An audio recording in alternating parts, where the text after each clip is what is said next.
నిబంధనలకు విరుద్ధంగా నెల్లూరు జిల్లా పెన్నా నదిలో సంగం వద్ద ఇసుక తవ్వకాలు చేస్తున్నారు. నదుల్లో నుంచి అక్టోబర్ 15 వరకు ట్రాక్టర్లు టిప్పర్లతో ఇసుకను తరలించవద్దని గ్రీన్ ట్రైబ్యునల్ ఆదేశాలు ఉన్నా ఇసుకాసురులు లెక్క చేయడం లేదు.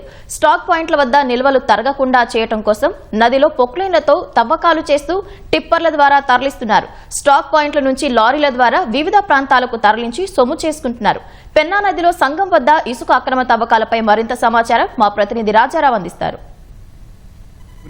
ఆదేశాల ప్రకారంగా నెల్లూరు జిల్లాలోని పెన్నా నదిలో ఇసుక తవ్వకాలు చేయవద్దని ఆదేశాలు ఇచ్చింది. ప్రభుత్వం ఇచ్చిన ఆదేశాలతో పాటు ఇక్కడ వాటర్ కమిటీలు కూడా ఈ పెన్నా నదిలో ఇసుకను ఇష్టానుసారంగా తవ్వేస్తే నీటి సమస్యలు వస్తాయని, ప్రస్తుతం ఉన్న పరిస్థితులలో భూగర్భ జలాలు పడిపోయి గ్రామాలకు కూడా తాగునీటి సమస్య వస్తుందని, మంచినీటి రక్షిత పథకాలు కూడా పనిచేయవని చెప్పి కూడా ఆదేశాలు ఉన్నాయి. ఈ ఆదేశాల ప్రకారంగా జిల్లా కలెక్టర్తో పాటు మైనింగ్ అధికారులు అందరూ కూడా ప్రత్యేకంగా ఈ ఇసుక తవ్వుతున్న ఈ పెన్నా నది ప్రాంతాలలో ఇప్పటికే రెవెన్యూ బృందాలను కూడా ఏర్పాటు చేసి మైనింగ్ అధికారులు కూడా తవ్వకాలు చేయకుండా కొద్ది రోజులుగా ఏర్పాట్లు అనేవి చేశారు. అయినా కూడా లెక్క చేయకుండానే వీరందరూ కూడా ఇసుకాసురులు దాదాపు పల్లెపాడు నుంచి పోతిరెడ్డిపాలెం, సంగం, అదేవిధంగా మొత్తం ఈ పెన్నా నది తీరం కోడూరుపాడు వరకు మొత్తం మీద కూడా ఇసుక తవ్వకాలు అనేవి భారీగానే చేస్తూనే ఉన్నారు.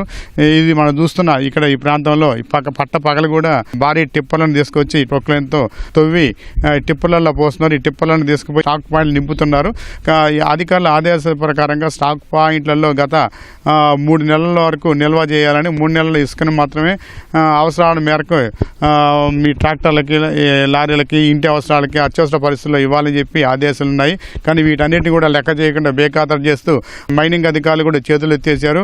దీంతో ఇసుకాసురులు మొత్తం మీద పెన్నా అనేది మొత్తం ప్రతి ప్రాంతంలో కూడా నదిలో ఇసుకను భారీగా తవ్వి తరలిస్తున్న పరిస్థితి అనేది కనిపిస్తుంది.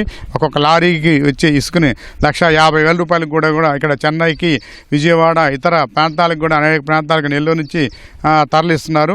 ఇది మనం చూస్తున్న పెన్నా నదిలో ఉన్న పరిస్థితి. సంగం పెన్నా నది నుంచి కెమెరామెన్ సూర్యప్రకాష్తో రాజారావు, ఈటీవీ న్యూస్.